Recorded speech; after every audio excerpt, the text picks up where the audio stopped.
Este es el almuerzo virtual de Minería Ética. Hoy día, 10 de noviembre del año 23, y tenemos una presentación que la hará nuestro eh, agrupado del grupo Minería Ética, Fernando Pino. Buenas tardes, Fernando. Fernando Pino Osorio es ingeniero civil de minas, con mención en geología en la Universidad de Chile. Se autodenomina de la cosecha de 1962 por la calidad de los profesionales que en ese año egresaron de la escuela. Tiene experiencia en administración, diseño, puesta en marcha y operaciones de planta de tratamientos de minerales y fundiciones de concentrado de cobre. 31 años en terreno, ingeniero metalurgista, administrador y superintendente de plantas y fundiciones y gerente de proyectos del propietario o dueño. Y 23 años en empresas de ingeniería que hacían proyectos para la minería. 8 años en ENAMI como metalurgista, administrador de plantas de beneficio y administrador de la fundición de Paipote. 8 años en El Teniente como jefe de ingeniería metalúrgica y superintendente de producción en Caletones. 11 años en El Indio como superintendente de producción, superintendente general y gerente de proyectos mayores. 4 años como director del proyecto QM de lixiviación, extracción por solventes y electrowinning de El Salvador. Conocimiento integral muy amplio de la minería, con fuerte experiencia en el diseño, puesta en marcha, regulación y optimización de procesos y proyectos con innovaciones. Además, Fernando recibió la medalla de oro al mérito del Instituto de Ingenieros de Minas de Chile en el año 2016, el máximo reconocimiento al cual puede aspirar un ingeniero de minas. Fernando, bienvenido. Gracias. Estamos ahora para escuchar tu presentación. Okay. Para ello, yo la voy a llevar y voy a compartir la pantalla para que tú la veas.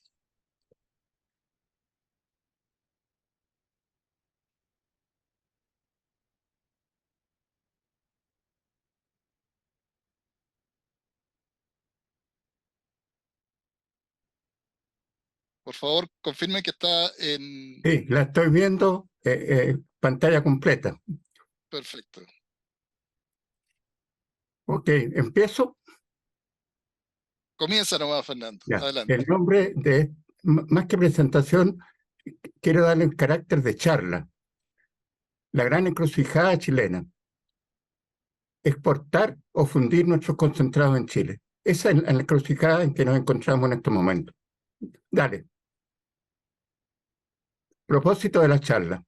El propósito de esta charla es compartir con Minería Ética algunas reflexiones sobre el procesamiento de nuestros concentrados de cobre en el futuro, enfatizando la importancia de tener un diagnóstico lo más certero posible.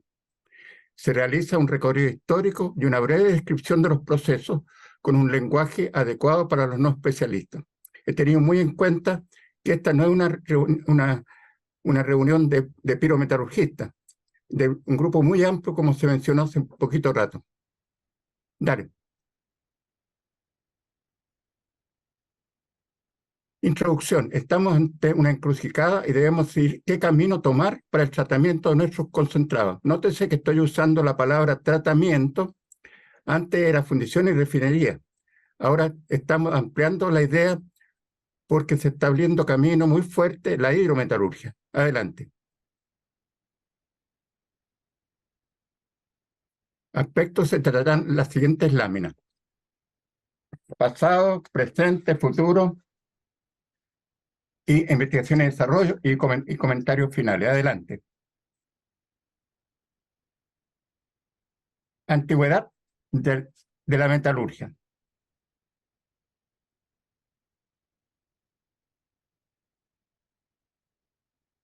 La metalurgia del cobre tiene unos 8.000 años. Se inicia en la edad del cobre y continúa en la edad del bronce, en que se preparan aleaciones cobre-estaño y cobre-estaño arsénico, bronce arsenical que le daba mayor dureza.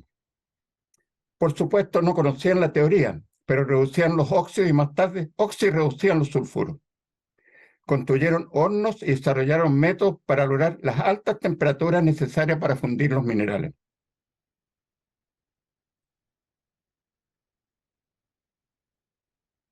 El mineral triturado se fundía colocando el crisol sobre brasas avivadas mediante un fuelle. Eran fuelles de cuero. Después, el metal ya fundido se vertía dentro de moldes de piedra o arcilla con la forma en hueco del objeto que deseaban conseguir. Después vino la edad del fierro y la metalurgia del cobre no tuvo desarrollo importante. Revivió en forma significativa recién en el siglo XIX. Diga. La minería chilena en la colonia. Los conquistadores vinieron a Chile con la idea errónea de que había mucho oro y plata acumuladas, como en Perú. Al no ser así, se inicia la extracción de oro en lavaderos, pero debido al desastre de Curalaba, 1598, perdieron los lavaderos del sur, la agricultura pasó a ser la actividad más importante del país. Se abren minas en Andacollo, Copiapó y en otros lugares, y se inicia la explotación de minerales de cobre y oro con técnicas muy artesanales. Dale. La metalurgia en el siglo XIX, Carlos Lambert. Carlos Lambert, alsaciano, muchos piensan que inglés, era francés, de Alsacia. Llegó a Chile en 1825. Había estudiado en la Escuela de Minas y la Escuela Politécnica de París. Instaló en La Serena el primer horno reverbero para fundir escorias antiguas de alta ley y minerales sulfurados de cobre, abundantes en nuestras minas, que se descartaban por no tener una tecnología de tratamiento pirometalúrgico. En el siglo XIX, nuestro país llegó a ser gran productor de cobre gracias a la introducción del horno de reverbero por Carlos Lambert en 1831 y el desarrollo de la minería, en que sobresale el mineral de Tamaya, descubierto en 1852. En la época de 1870, Chile llegó a ser el mayor productor de cobre del mundo. Se exportaba minerales de alta ley, mata y cobre metálico. Debido a la disminución de la ley de cabeza de los minerales y otras razones, la producción había decaído a finales del siglo. Después, desde 1820, cuando en parte nuestra república, hasta fines del siglo, se exportó alrededor de 2 millones de toneladas de cobre, y en los mejores años superó las 50.000 toneladas por año. En el siglo XIX, primero la minería de la plata, del cobre, del salitre y del carbón pasaron a ser un aporte significativo a la economía chilena. Dale. No podemos hablar de la minería chilena sin mencionar a don Ignacio Domeyko, el legado de Ignacio Domeyko. Ignacio Domeyko, sabio polaco, en París había estudiado en la Sorbona, el Jardín Botánico, el Colegio de Francia y la Escuela de Minas. El Colegio de Francia lo ubiqué. Es el instituto de más alto estudio en Francia. Fue contactado por Carlos Lambert y en 1838 llegó a Chile contratado por la provincia de Coquimbo como profesor de química y mineralogía en el actual Liceo Gregorio Cordobés. Incorporó tecnologías y conocimientos científicos a nuestra minería. Inició la exploración geológica del territorio y la renovación de las técnicas de explotación. Fundó la especialidad de Ingeniería de Minas de la Universidad de Chile. Creó las escuelas de minas de La Serena y de Copiapó y fue rector de la Universidad de Chile. Recibió la nacionalidad chilena por gracia, se casó y dejó descendencia en Chile. Entre ellos está el colega Saukesh Domeyko. Pasemos. Ya. Nace la gran minería del cobre, William Breeden. Después de la mitad del siglo XIX y el desarrollo de aplicaciones de electricidad, el cobre se convirtió en un metal estratégico. De nuevo, se vuelve a ser estratégico. En la primera década del siglo XX llegaron a Chile empresarios norteamericanos trayendo nuevas tecnologías para tratar minerales de baja ley, lixiviación en batea de minerales oxidados y de electroobtención en Chuquicamata, y flotación de sulfuro y reverbo al convertidor Pearce Smith en Teniente y Potrerillo. El más importante fue William Braden. Asociado con su compatriota Barton Sewell, creó en 1904 la compañía Braden Copper Company. En 1913 comenzó a explotar la mina de Potrerillo, creando la Andes Copper Mine. Dale. Siglo XX, el teniente. No me saco la camiseta de teniente. Caletones comenzó su construcción en 1917 y fue inaugurado en 1922. Se mantiene en operaciones hasta ahora y es la fundición chilena de mayor capacidad y menor costo entre las del enlace de Codelco. Con el tiempo experimentó cambios significativos y el más importante fue el desarrollo del proceso y convertidor teniente y otras tecnologías. En Chile, durante gran parte del siglo XX se usó la tecnología reverbero convertidores Pearce Smith, con chimeneas de gran altura para diluir los gases. Fue reemplazada en las últimas décadas por nuevas tecnologías.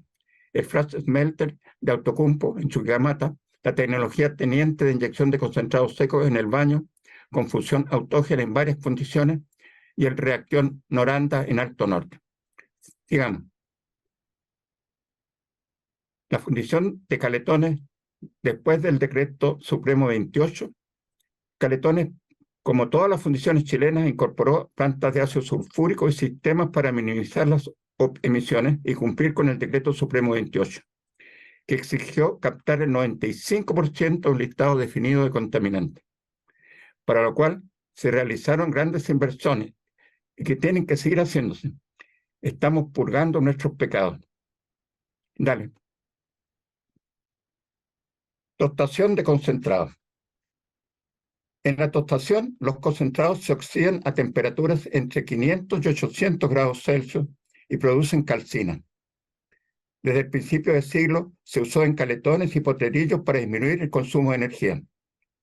Además, se ha utilizado para disminuir el contenido arsénico y antimonio de los concentrados del indio y de ministro Ales, y en la tostación de molibdenita y recuperación del renio desde los gases. Aplicaciones potenciales son la tostación a muerte con disipación de los concentrados y en el proceso Green Copper que vemos más adelante.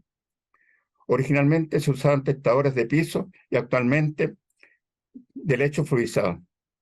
En Caletones, el sector de los tostadores era tan contaminado que lo llamaban el patio Siberia. Pase. Fusión de concentrados. En el proceso clásico reverbero CPS, las etapas son muy nítidas, pero algunas nuevas tecnologías se traslapan. En la fusión de concentrado con la función el concentrado pasa al estado líquido entre 1200 y 1250 grados. Piensen que los hombres primitivos lograban estas temperaturas. Se forman dos fases, el eje o mata y la escoria, que se separan por peso específico. El eje se compone de cobre, fierro y azufre y un poquitito de lo que llamamos insoluble. En la conversión, el azufre se gasifica a SO2 y el fierro se oxida y escorifica con cuarzo. El producto es el cobre blister que se refina a fuego para producir ánodo y se electrorefina a cátodo. En el fondo de las celdas electrolíticas queda un barro anódico de cual se recupera el oro, la plata y otros elementos. Más adelante vemos que en una fundición china recuperan 18 elementos. Cuando hay escorias se reciclan a la etapa anterior. Dale.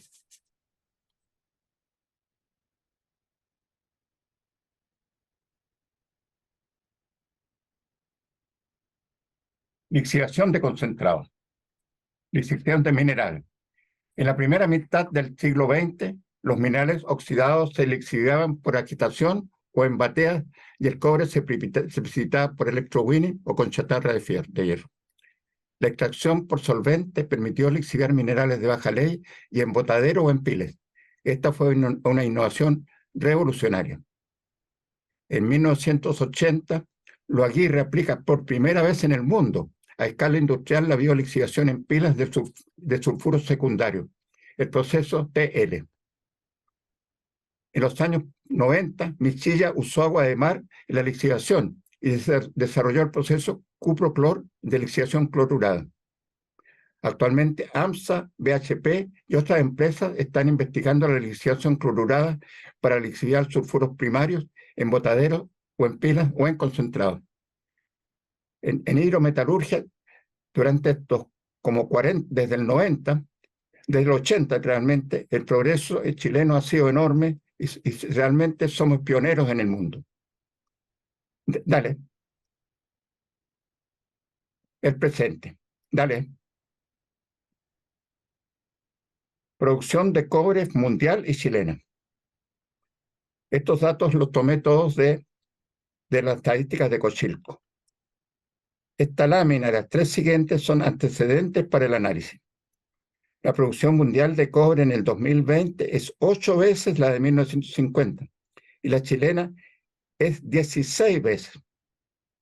En 1971 se nacionaliza la gran minería. Se van viendo cómo empieza a crecer la producción.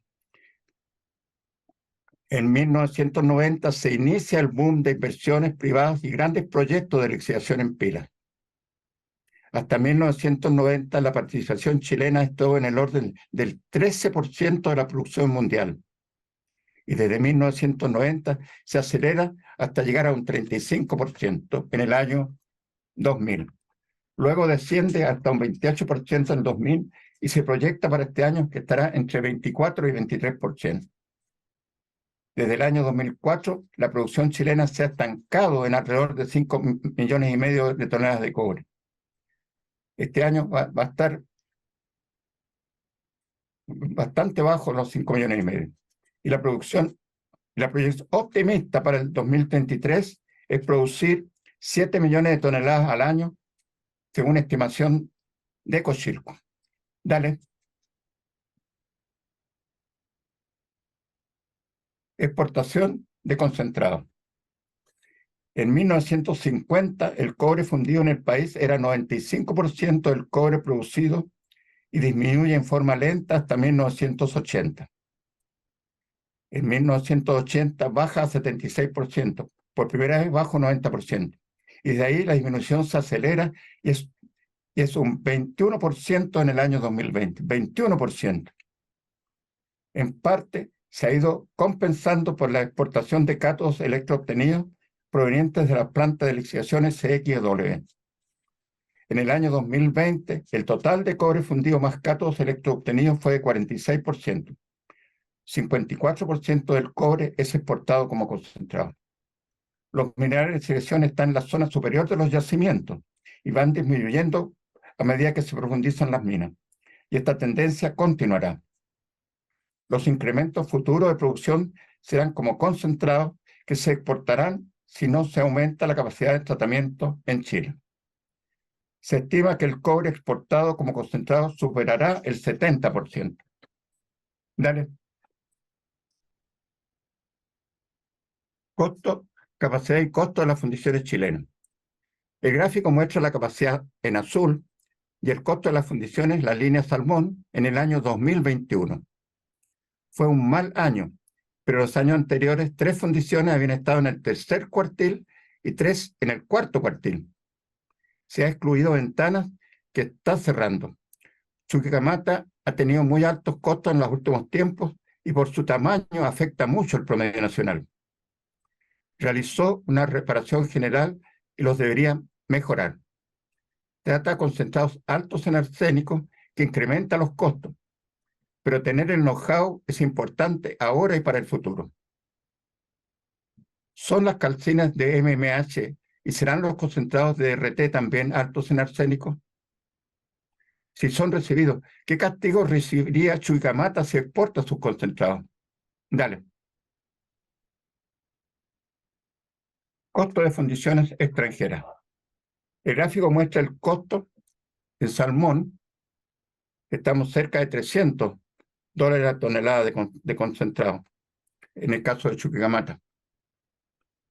Bueno, es para ver cómo estamos dentro del mundo.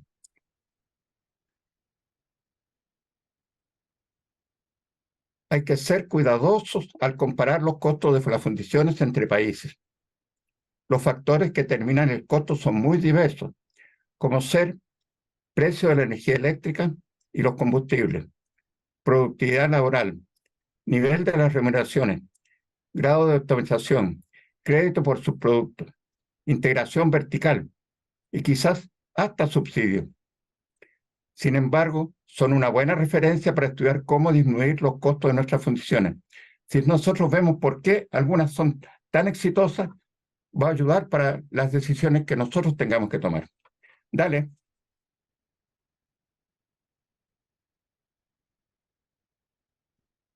Parece que nos saltamos una lámina, pero no importa.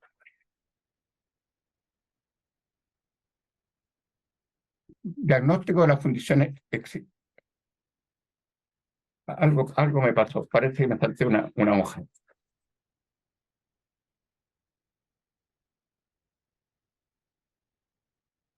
Lixiviación de minerales. Diagnóstico de las fundiciones existentes.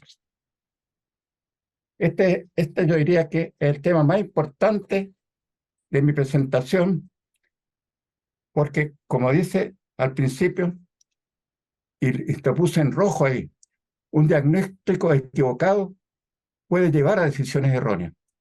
Y creo que de alguna manera es lo que está ocurriendo. Según los diagnósticos existentes, las principales causas de los altos costos de nuestras funciones son la tecnología, la escala de las operaciones o pertenecer a la línea MINCO. Se observan ciertas inconsistencias, como hablando de la escala. La fundición de mayor capacidad tiene los mayores costos y una de tamaño mediano, como Chagres, los menores.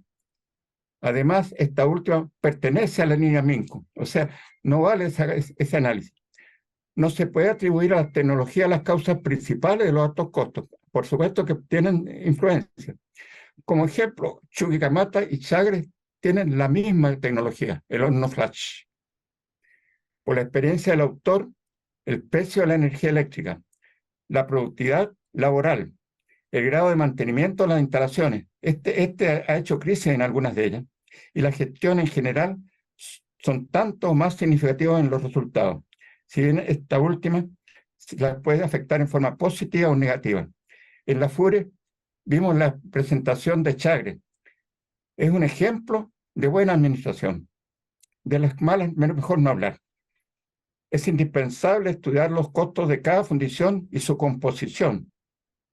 Identificar los factores comunes a todas las fundiciones ayudaría a orientar mejor los esfuerzos. Sospecho que hay factores comunes porque hasta las fundiciones privadas están en el tercer cuartil. En algunas faenas el costo fijo es muy elevado y eso también genera inconsistencia en los diagnósticos. El año 21, en que la producción de Codelco estuvo muy baja por distintas razones, se notó el alza de los costos unitarios de Chuquicamata y de Caletones. Determinar los costos fijos y los costos variables es fundamental. Si el diagnóstico está equivocado o no va a la raíz de los problemas, puede llevar a tomar decisiones erróneas. Como analogía, se puede asimilar a un diagnóstico médico erróneo ante una enfermedad muy grave, en que ni los remedios ni los tratamientos la curarán y posiblemente el paciente morirá. Perfecto. Dale. Minería y energía. La minería consume un 33% de la energía eléctrica del país, eso hay que tenerlo muy en cuenta, y un 20% de los combustibles fósiles. O sea, estos son valores expresados en unidades de energía. Estamos en un periodo de transición en que se ha ido retirando las centrales de carbón de bajo costo y el precio de la electricidad ha estado en alza. Sin embargo, se espera una disminución significativa pero gradual del precio de la energía eléctrica hasta entre 40 y 50 dólares por megawatt hora en el largo plazo. Hay muchos que piensan que eso no va a ocurrir, pero yo pienso que sí. Con los datos existentes se puede preparar desde ya un modelo para hacer un estudio de sensibilidad sobre el efecto del precio de la energía. O sea, no necesita tener otros datos, se puede hacer con los datos existentes. Cualquier estudio sobre el futuro de las fundiciones existentes y para la evaluación de las nuevas fundiciones no debe dejar de lado el factor energético. Es recomendable acelerar el almacenamiento de las eólicas y fotovoltaicas y fabricar hidrógeno verde. En la fabricación del hidrógeno verde se obtiene oxígeno como subproducto. En realidad es gratuito, pero podríamos decir a muy bajo costo, que es un insumo de alta ponderación en el costo de las fundiciones. Nuestras fundiciones han reemplazado los combustibles por el uso de oxígeno. Por lo tanto, el oxígeno es un elemento valiosísimo. En el caso de Caletones, tiene 3 plantas de oxígeno. Dale, por favor. Otras oportunidades a considerar. Desde ya, hace más de 50 años, las emisiones fugitivas de los CPS eran un tema resuelto en Europa y Japón, que operaban con reverbero y CPS, ninguna tecnología moderna. Y nosotros seguimos sin resolverlo en algunas fundiciones. En el año 1972 me mandaron en capacitación a Japón por el Oxygen Smelting. Y visité en 1972 la fundición de Onahama, situada en el puerto del mismo nombre. Como bahía se ve muy parecido a nuestro Valparaíso. No es la limpieza. Al aparecer en la parte alta esperaba ver al menos una pequeña fumarola, pero nada. Descendimos hasta el puerto y entramos a un recinto que pensé era la oficina de la compañía, pero era la fundición. Ningún humo en el medio ambiente. Los caminos pavimentados, jardines y flores, para los cuales los japoneses son muy aficionados. En la fundición, campanas en todas las canaletas, campanas selladas en los convertidores y captación de gases en la cumplera de la nave.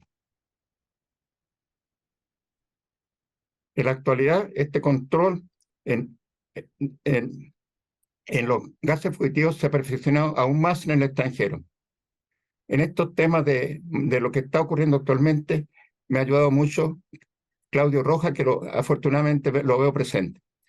En la actualidad, este control de los gases fugitivos se ha perfeccionado más en el extranjero. Además, se puede optimizar el uso de las capacidades existentes, eliminando cuellos de botella. Eso es algo que lo hacíamos siempre. Nosotros buscábamos los cuellos de botella y mejoraban los cuellos de botella. Y existen progresos tecnológicos en el mercado que pueden mejorar la eficiencia y reducir los costos de las fundiciones. Hay un proceso chileno en trámite de patentar para mejorar el CT. Este proceso lo inició y lo desarrolló nuestro querido amigo y colega Claudio Queirolo, pero Claudio Rojas continúa para sacarlo adelante. El futuro es inmediato. Para tener una o más megafundiciones modernas operando pueden pasar muchos años. Sospecho que no estoy muy seguro si lleguemos a eso. En el intertanto, se debería tratar de mantener, mejorar o ampliar las funciones existentes o cerrar las que no sean económicas. El cierre de las fundiciones de Codelco podría generar conflictos laborales difíciles de manejar y la DENAMI está en revisión. En todo caso, es necesaria una reevaluación social que considere la generación de empleo, el uso de insumos y servicios nacionales y los efectos positivos e indirectos que tienen nuestras fundiciones. Las fundiciones privadas ya están tomando acción. Codelco ya debería tener un plan bien definido porque tiene una organización con este objetivo desde hace algunos años. Conozco a algunas personas que no están en este grupo y son de alto nivel. En ENAMI no es fácil detectar en dónde están los problemas y si son solo por causa de sus fundiciones. Hoy día mismo aparecía una noticia sobre respecto al tema de ENAMI. Esta es una situación de transición, mientras se logra tener fundiciones modernas de mayor escala y con altos estándares ambientales. Mientras tanto, los esfuerzos deben estar dirigidos a no cerrar y mejorar las existentes y a desarrollar métodos alternativos. Futuro. La siguiente. La siguiente. Se me pegan los papeles.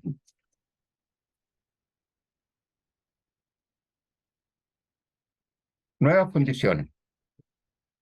Por principio, se debería exportar nuestro cobre con el mayor valor agregado posible, o al menos por las razones estratégicas establecidas por el Ministerio de Minería. Las megafundiciones modernas requieren grandes inversiones. Son rentables, pero su rentabilidad es baja.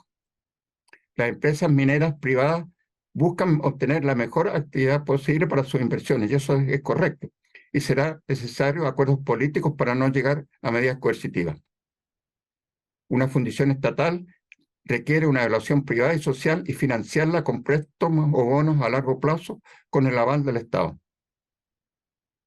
El siguiente. Yo hablé de la estrategia y Alex, que me revisó, me dijo, amplía un poco ese tema porque es muy importante. Le hice caso.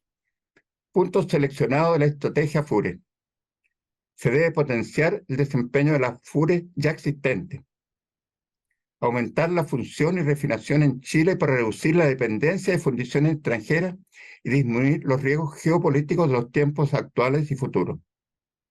Al procesar los concentrados fuera de Chile, se pierde el control y la trazabilidad, y se pueden truncar los esfuerzos de nuestro país para reducir la huella de carbono, cumplir los estándares ambientales y certificar el cobre refinado en Chile. Generar condiciones para desarrollar proyectos FUENE en colaboración público-privada. Inserta en una estrategia de fomento y promoción de la inversión extranjera.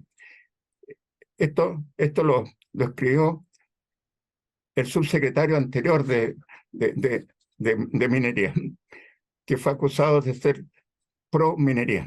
Pausa. Respaldar las investigaciones y desarrollo de otras tecnologías que lo vamos a desarrollar en esta charla. La estrategia explicita las responsabilidades de Codelco y Enami. Adelante. El caso de Indonesia.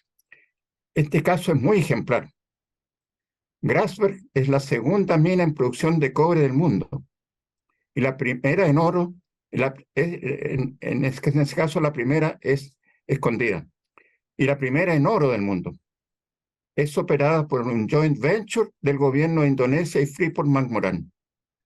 Indonesia ha prohibido la exportación de los concentrados de cobre a partir del año 2024.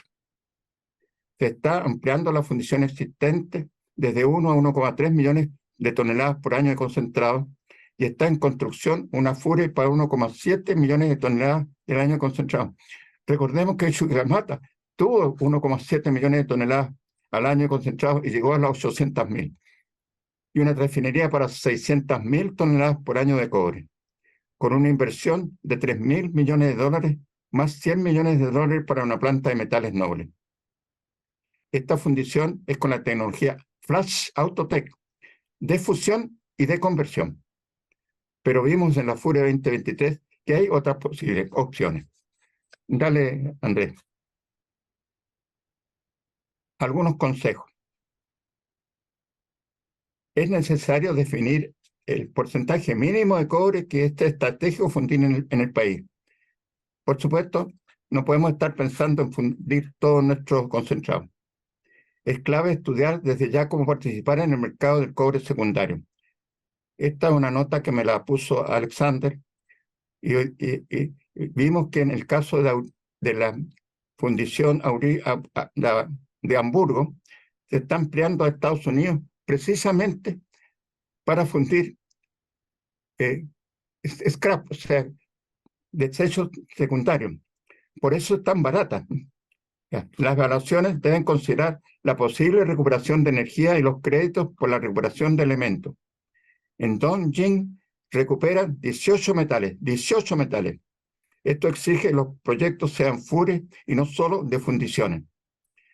Esto hay que tenerlo muy en cuenta, porque habitualmente nos pagan el oro y la plata, pero los otros, los restos de los metales no los pagan, y más aún, los castigan. El tema del ácido sulfúrico requiere un análisis especializado de alto nivel. No es un problema fácil. Existen amenazas, pero también oportunidades, como el hecho de poder fabricar fertilizantes, importando minerales para alto en fósforo. Los objetivos y estrategias de las grandes compañías mineras, solo ellas los manejan. Sin embargo, quizás deberían estudiar desde ya la posibilidad de participar en Chile bajo su administración. Este es un tema que se presta para una buena discusión. Hay signos preocupantes geopolíticos y ambientales en el mercado, especialmente por las decisiones que pudiera tomar China. Las compañías podrían recuperar la inversión por la depreciación. De hecho, así lo hacen. Lo que hacía el decreto 600, que la depreciación era acelerada, pero siempre tiene que hacerse. Obtener mejores costos que exportando sus concentrados y disminuir los riesgos. Algunas compañías participan en las empresas mineras para asegurar el abastecimiento de concentrados para sus fundiciones, pero lo que realmente necesitan es el cobre. El siguiente, por favor. Investigación y desarrollo. Se han seleccionado algunas investigaciones y desarrollo. Se han seleccionado algunas investigaciones y desarrollos con buen potencial para procesar concentrados. Chile tiene una oportunidad para lograr la lixiviación de la calcopirita. No es el objetivo de esta charla, pero desde los años 80 y 90, nuestro país es el líder mundial en procesos hidrometalúrgicos. Una opción real es combinar procesos hidro y piro. Existe investigación en desarrollo en progreso con potencial como para estimular. Adelante. Aquí me voy a detener un poco en mi caletones. El convertidor teniente es una tecnología chilena de inyección de concentrados secos en el baño, soplando con aire enriquecido en oxígeno hasta metal blanco y a cobre en los convertidores Pierce Smith. Se usa en la mayoría de las fundiciones chilenas y se exportó a Zambia, Perú, México y Tailandia. Se suspendió su desarrollo por los años 90, pero el concepto fue perfeccionado en Chile con procesos altamente competitivos vigentes en la actualidad. Le ocurrió lo mismo que a nuestro INTEC y a nuestro SIM. Que no nos pase lo del CT. Eso, por favor, grábense. Se ha desarrollado un proceso también chileno en trámite de patentar aplicable a los CT que aumenta su capacidad de fusión, aumenta la tasa de captura de contaminantes y disminuye el contenido de cobre en las escorias. Al menos puede ayudar a disminuir la brecha de costo de nuestras fundiciones con relación a las extranjeras. Algunos recuerdan. El Oxygen Smelting por diversas razones al principio no funcionó. Se realizaron estudios técnicos y experiencias piloto industrial bajo el liderazgo de Hermann Schwarz. Para las experiencias piloto se fabricó un convertidor alargado uniendo dos convertidores pequeños en desuso que nos regaló Chagre. Aquí hay un tema que lo he mencionado varias veces. El gerente general de teniente era un general del ejército, don Raúl Contreras Fischer, y él nos apoyó siempre. Y todas estas investigaciones nos apoyó, pero teníamos que hacerlas en secreto. Desde la ingeniería y hasta el montaje, el primer CT se realizaron en el teniente y se puso en talleres, en construcción y mantención, ingeniería, y se puso en servicio con éxito. Más adelante se desarrolló la inyección de concentrados secos, se aumentó el enriquecimiento de oxígeno, se logró fusión autógena y se eliminó los reverberos. La imagen que muestro me la proporcionó Rolando Campos y me dijo que estaba muy triste porque nunca se ha considerado la importancia de las innovaciones que hicieron en el grupo junto con Claudio Queirolo, Galvarino Vera y el gato Llanes. Alternativa para el metal blanco. La siguiente. Alternativas para el metal blanco. Se propone de retirar el metal blanco en forma continua desde el CT y granallarlo. El concepto es similar al flash converting, que se considera una de las tecnologías más avanzadas. Nótese, el flash converting precisamente retira el metal blanco y lo granalla.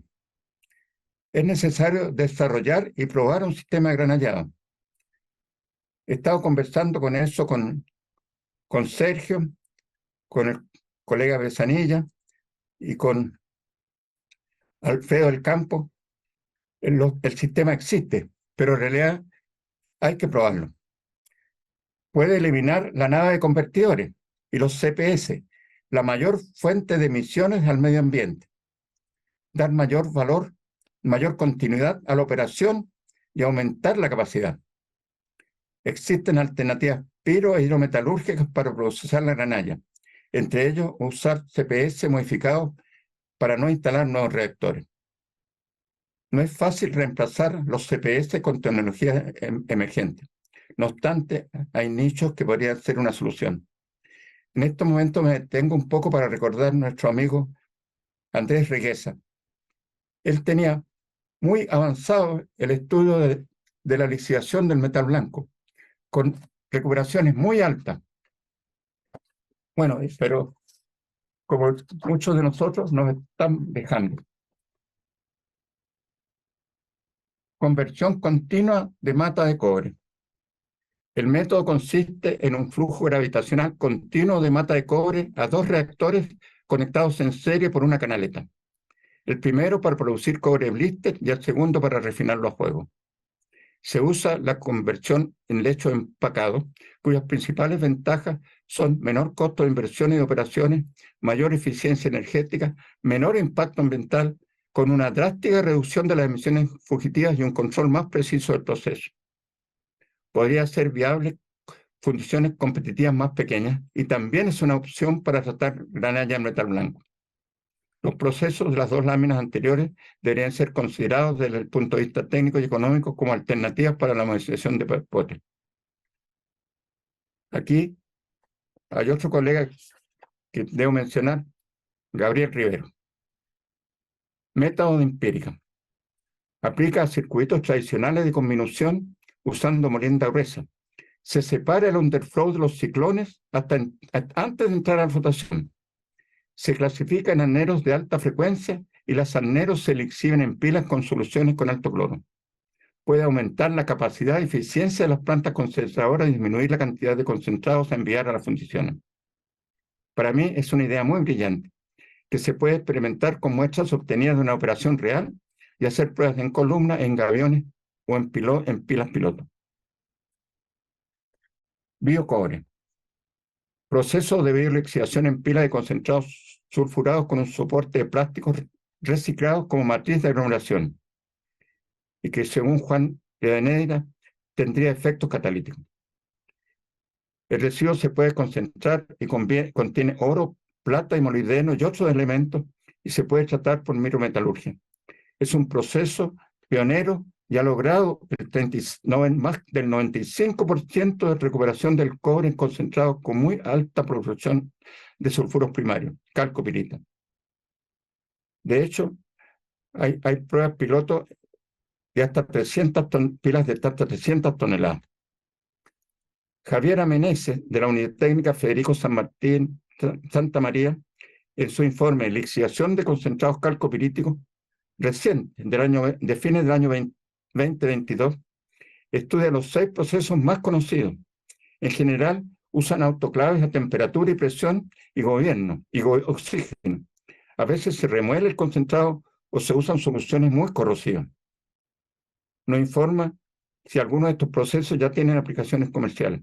Entre estos procesos está el proceso BioCop que manejó BHP junto con Codelco en una empresa conjunta que se llamó Alliance Copper. El siguiente, profe. Green Copper. Elimina todo el azufre por oxidación en una etapa cerrada con la emisión continuada de SO2 para recuperarlo como ácido sulfúrico. Se reducen los óxidos con hidrógeno verde en la etapa siguiente. No hay emisiones ni produce escoria. No se pierde ningún metal contenido en el secuestrado. El proceso integra operaciones unitarias probadas, lo que disminuye el riesgo. Su potencial es muy alto y necesita un fuerte apoyo para acelerar las investigaciones. Hay actividades que se puede y es necesario avanzar en paralelo para implementar en forma exitosa un nuevo proceso a nivel industrial. No todo es investigación y desarrollo. Lo fundamental, para mi gusto, es que económicamente sea competitivo. Sin embargo, es necesario preguntarse en qué puede fallar. Por ejemplo, la separación del fierro como magnetita de la sílice antes de la erupción del cobre, que no aparece en el diagrama. Yo siempre me he preguntado, es tan bueno que uno piensa, es demasiado brillante para ser cierto. Dale el siguiente. Comentarios finales. Algunas interrogantes. El Ministerio de Minería envió al Congreso Nacional su propuesta de estrategia FURE comprometida tras el cierre de la Fundición Ventana. Ustedes recuerden de dónde salió este informe. Fue para cumplir con un compromiso, no una iniciativa. Fue solo para cumplir el compromiso. ¿Tiene validez legal? ¿Cómo se financia? ¿Cómo se implementa y controla? Según el programa, en el cuarto trimestre del 2025 está la pre-identificación de potenciales localizaciones para la FURE. Pre-identificación de potenciales localidades. ¿Qué pasará si el nuevo Poder Ejecutivo tiene ideas distintas sobre este tema? Sigue. Resumen. Se identificaron ideas para perfeccionar los diagnósticos, mejorar la eficiencia y disminuir los costos de nuestras fundiciones y oportunidades reales que se podrían implementar. Se hace notar la necesidad de hacer una evaluación social de las fundiciones existentes por sus importantes externalidades positivas. Se propone que por razones estratégicas como mirada hacia el futuro, la gran minería privada estudie la posibilidad de tener fundiciones en Chile. Se destacan algunos I+D+I con buen potencial. Dale. Conclusiones. El desafío inmediato es tratar de mantener, mejorar y quizás ampliar las fundiciones existentes. Las inversiones en fundiciones modernas con mayores escalas y elevados estándares ambientales son un objetivo por el país. Lo repito, las fundiciones modernas con mayor escala y elevados estándares ambientales son un objetivo país. Por lo tanto, debería ser un tema de Estado, no del gobierno de turno. Es necesario identificar y apoyar con planes y financiamiento definidos las inversiones y desarrollo en progreso como potencial. No seguir repartiendo la cantinela de investigación y desarrollo. Dale.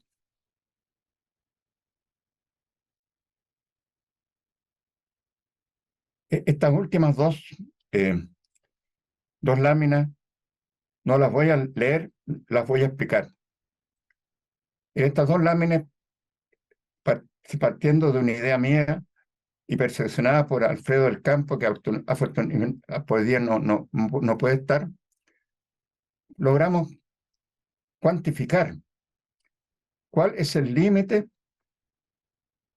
en que las fundiciones chilenas, sin otra consideración, pueden ser competitivas. A mí me había llamado la atención cuando hablaban de los datos y las comparaciones con los costos extranjeros. Me preguntaba, pero ¿cómo pueden estar perdiendo plata Alto Norte y Chagres, que son fundiciones privadas? En el caso de Salvador, que tuve el honor de trabajar un tiempo, la fundición en la refinería de Salvador salvó a Salvador por muchos años. Entonces, aquí encontré la respuesta. Hasta entre unos 150 y 160 dólares por concentrado, es mejor fundir en Chile, aunque sea con nuestros tarros viejos. Y eso es todo, colega.